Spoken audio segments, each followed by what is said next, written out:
Hello friends, నేను మీ సుహాస్ని ఉదయ భాస్కర్ మాట్లాడుతున్నాను. మీరందరూ ప్రశాంతంగా ఉన్నారా?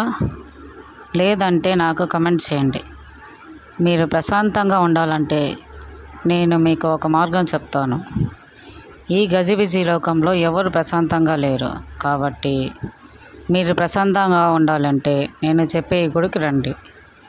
మీరు ఈ గుడి లోపల అడుగు పెట్టగానే మీ మనసు గాలిలో తేలిపోతుంది. ఇది నిజంగానే నాకు జరిగింది కాబట్టి నేను మీకు చెబుతున్నాను. ఇప్పుడు ఈ గుడి ఎక్కడ ఉందో తెలుసుకుందామా? ఈ గుడి చెన్నైలోని పాడి అనే ప్రదేశంలో ఈ గుడి ఉంది. ఈ గుడి పేరు తిరువల్లేశ్వరర్ ఆలయం, తిరువల్లి తాయం టెంపుల్ మరియు గురు భగవాన్ అనే ఆలయం అని చెప్తారు. ఈ ఆలయం అసలు నిర్మాణం రాజరాజేశ్వరులు 3తో దగ్గర సంబంధం కలిగి ఉందని చెబుతారు. ఇది చాలా పురాతనమైన గుడి అంట. ఈ ఆలయం గురించి ఒక చిన్న కథ చెప్తాం. ఒక పక్షి వాలి ఇక్కడ శివలింగాన్ని దర్శించి పూజించి మోక్షం పొందిందని చెబుతారు. అందుకే ఈ ఆలయానికి తిరువల్లి తాయం అనే పేరు వచ్చిందని అంటారు. ఈ ఆలయంలో తిరువల్లేశ్వరర్ అంటే శివుడు మరియు జగదాంబిక అంటే పార్వతీదేవి అని ఈ ఆలయంలో పూజించబడతారు. ఈ ఆలయం గర్భగుడి గజపుష్టాకారం అంటే ఏనుగు కూర్చున్న భంగిమలో ఈ గర్భగుడి ఉంటుంది. ఇక్కడ వేలాది కొద్ది పావురాలు ఈ శివుడిని చూడడానికి ప్రతిరోజు ఈ గుడికి వస్తుంది. నేను నిజంగానే చూశాను.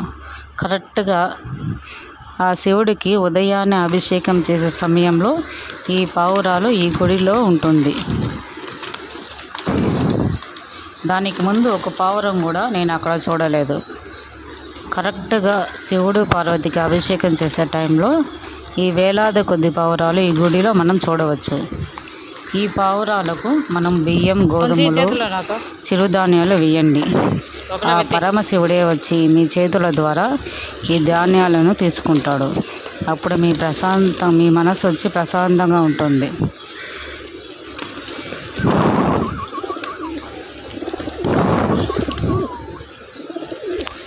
ఈ టైంలో మీకు చాలా ఫీలింగ్ వచ్చి బాగుంటుంది. ఆ ఫీల్ వచ్చి నేను అనుభవించాను కాబట్టి నేను ఈ వీడియో ద్వారా మీకు అందరికీ చెప్తున్నాను. మీరు ఒక్కసారి ఈ గుడికి వచ్చారంటే మళ్ళీ ఈ గుడికి రావాలనిపిస్తుంది. మీరు వచ్చేటప్పుడు మీ పిల్లలను కూడా తీసుకురండి. ఈ గుడికి రావాలంటే ఎంతో నమ్మకం, భక్తి ఉంటే చాలు. ఆ శివుడే మిమ్మల్ని ఈ గుడికి పిలుస్తాడు. శివుడు ఆజ్ఞ లేనిది చీమైనా కుట్టదంటారు కదా. కాబట్టి శివుడి ఆజ్ఞ దొరకాలంటే ఆ శివుని పూజించండి. ఓం నమ శివాయ అని చెప్పండి. ఓం నమ శివాయ.